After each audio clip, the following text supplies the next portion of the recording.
Hello, this is my introduction to my higher education, where I review books that have helped me better my life and further my higher education.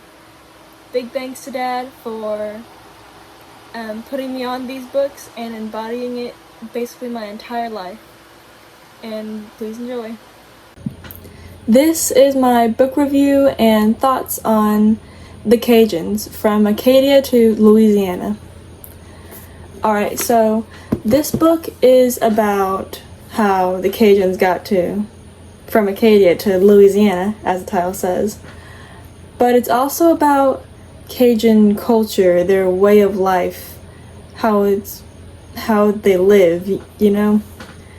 And the book starts off with explaining basically how they got to Louisiana, of where the men were coerced into being imprisoned, into giving up their guns and being imprisoned in the church, while the women and children were forced out of their homes and watched their whole village die in Acadia.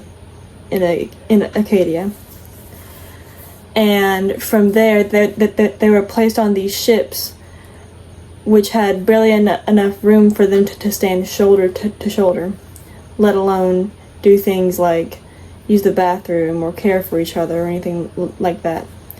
And while on these ships, half of them died, but the other half had made it in varied places across the United States before they had eventually migrated to Louisiana.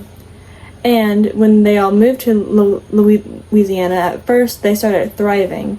They were fishing, they had a good community, and but it wasn't long before they were meddled with again by the Jesuits, who had brought in their sugarcane. And then the sugarcane boom happened, and all their indigo farms kind of died out. But again, the Cajuns had adapted, and even some of them became very successful sugar farmers.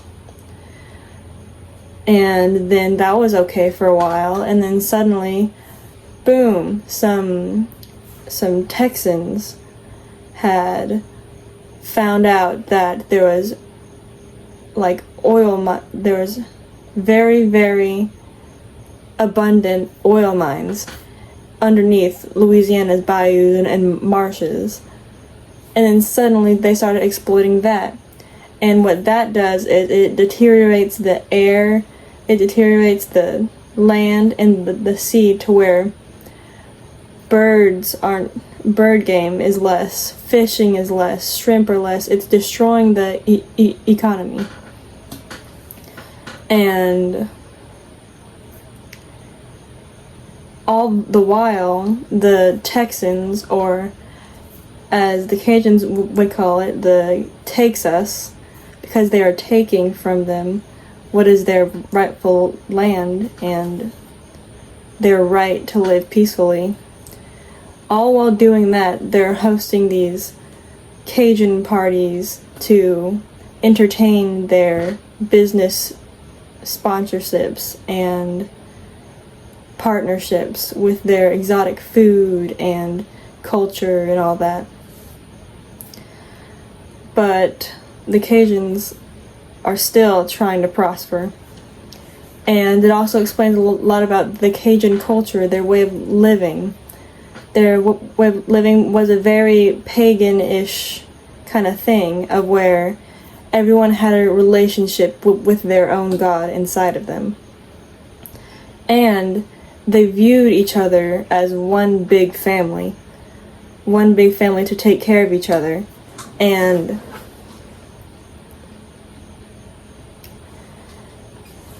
support each other.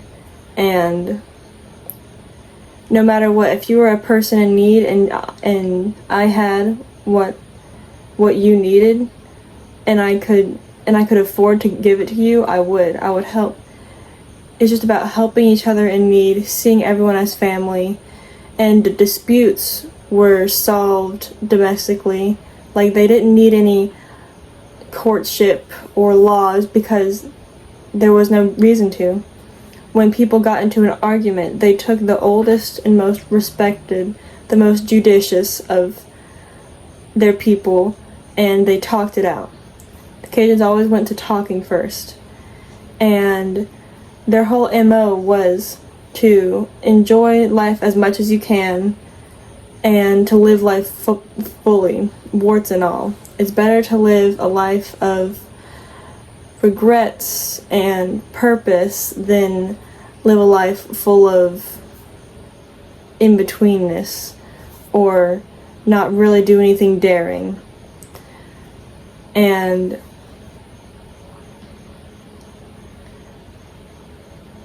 yeah, the Cajuns were all about community and helping each other out and passing a good time. And this book also explains a lot about their music and their food and how everything that they're good at kind of is easy. Not that they take the easy route, but that they enjoy the simple things in life to the fullest. They cook good food, spend time with their family, just really enjoy a community, a culture of togetherness and just simple things. And yeah, that is my book review and thoughts on the Cajuns.